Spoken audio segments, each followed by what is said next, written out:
Hi friends, hope you are all doing fine and preparing well for your IELTS exam. In this video, I'll be telling you a few linkers and phrases which you will be using in your IELTS speaking section, as well as you can use them in your writing section as well.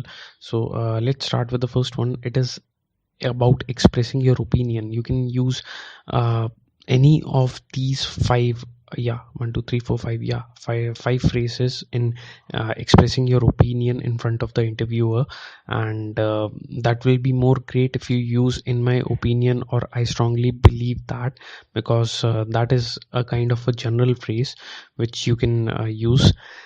Basically, the interviewer will be putting up the follow-up questions after asking you something specifically, like firstly he'll ask, suppose, tell me about an activity which you do in your routine daily.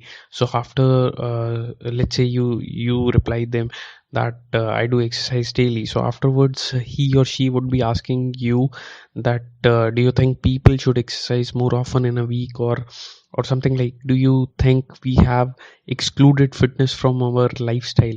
So in that case you will reply by saying that, in my opinion, I feel that we all must exercise daily because it keeps us fit, and something like that. So basically you have to use "in my opinion," "I strongly believe that," or "from my point of view, as far as I'm concerned, to my mind."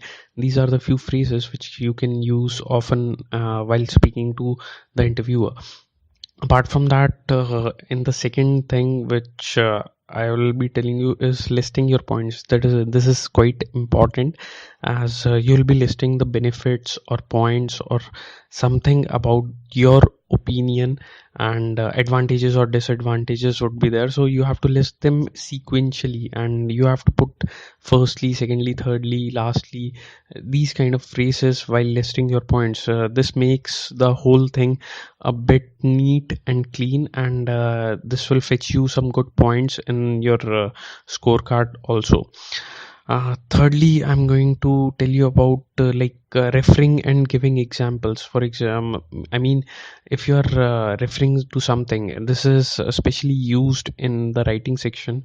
If you are giving examples, then you can use "for example" or "for instance." Like could be used, such as could be used, and when it comes to, with respect to, regarding, these kind of phrases are used in particular instances, and you need to know the formation of sentences when you are using the phrases which are written on the right hand side. Like let's take the example of "when it comes to." So suppose we are using "when it comes to uh, fitness, we cannot think of a person as disciplined as Mr. Akshay Kumar." So we can make this sentence, and see, I have used it in a particular way, so you need not to use as it is. You should know the formation of the sentence. However, the four things which are written on the left hand side, like "for instance," "for example," such as, like, you can use it in any way, and you can just simply put a comma and continue with your all the sentence, or whatever the sentence you are going to write over there. So this is about giving examples. Afterwards, when you are adding some extra points, or suppose you have already listed a few things, and you have listed, suppose, benefits or advantages or disadvantages or something, and you have already listed 3 points, firstly, secondly, thirdly. Afterwards you can use, like, furthermore, this thing. Suppose you are telling the benefits of green tea. So you have listed first point that it is a great antioxidant. Then secondly, it helps in reducing cholesterol. Thirdly, you can write something different. So instead of writing fourthly, if you have more points, you can write furthermore.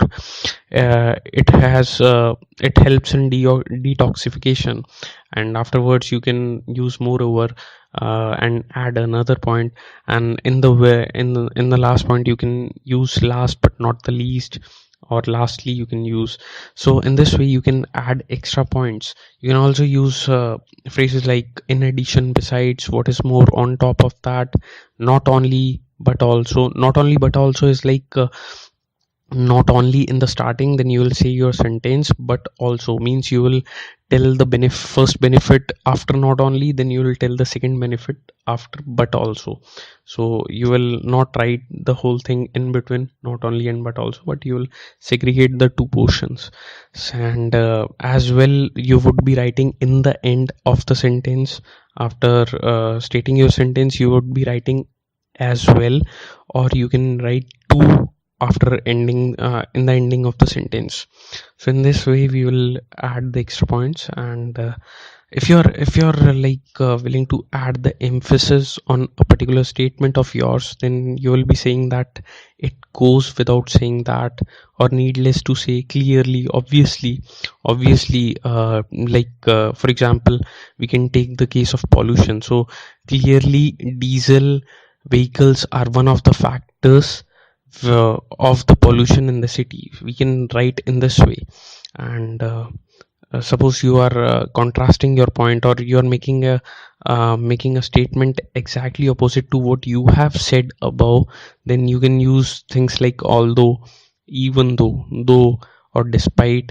In spite of the fact, you won't write despite of the fact, you would write despite. Despite is a separate word, and in spite of the fact is a separate thing. So you can even write however, nevertheless, nonetheless, on the one hand, on the other hand, on the contrary, meanwhile, while.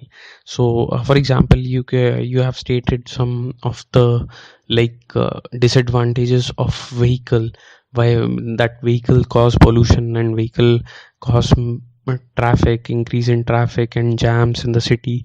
And then afterwards you can simply take a U-turn and write nevertheless, they help in reaching our destination in proper timing and or quickly. So you can write in that particular way. Afterwards I'll say that if you're expressing effect and reason, you can use so, therefore, consequently, as a consequence, as a result, for that reason, due to, owing to, on account of, because of the fact, that, plus subject plus verb, means it is a formation of a particular sentence which you need to know before using it. Otherwise, if you want to use the simple sentences, simple linkers, you can use so, therefore, consequently. um, Means if you're expressing the effect of something, like advantages and disadvantages you have listed above, and you are willing to end the whole paragraph or whole speech of yours, you can say that therefore or consequently. So in that way we will express the effect and reason. And what else is left?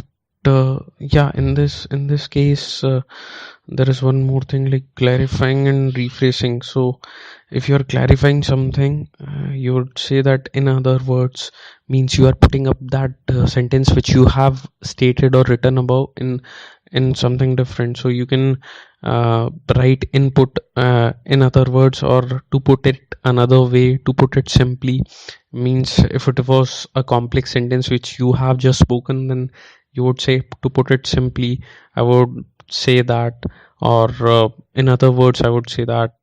So in this way you will clarify or rephrase your whole sentence. And in the concluding part, whenever you are concluding your speech, or you are concluding your whole essay or paragraph, whatever you are writing, then you will say all in all, or taking everything into account, means you are concluding the whole thing. So you are taking everything into account, means the whole benefits and the negative points. So you are taking everything and reducing a conclusion. So you can write all these things, that all things considered, in conclusion, as I have said, as has been discussed, to sum up in summary, on the whole, are more commonly used in the essay thing. And you can use this. I will suggest you all to don't use the complicated sentences or phrases which you don't know even a thing about. I would suggest you to go for the easy ones from the starting, like, in my opinion. Then firstly, secondly, thirdly, lastly, and then furthermore, moreover, in adding extra points, for instance, for example, in giving examples, and clearly, obviously, in adding emphasis. and expressing effect you can use therefore, consequently. In contrasting you can use nevertheless. Nevertheless works great. I do use that in my writing task too, and in writing I got 7.5 band. So I had put up the whole essay in a decent way, so I believe it works great. So in this way we are going to end our video. I'll be coming up with more videos, since I need to prepare a lot of videos which through which I can convey my own preparation strategy. And so I would suggest you to like this video, subscribe this video, share this video, so that everybody gets to know. And whatever the things you are willing to like hear about or get information about, you can simply just state that in the comments section below this video. Okay, fine. So thanks a lot for watching this. Take care. Have a nice day. Bye.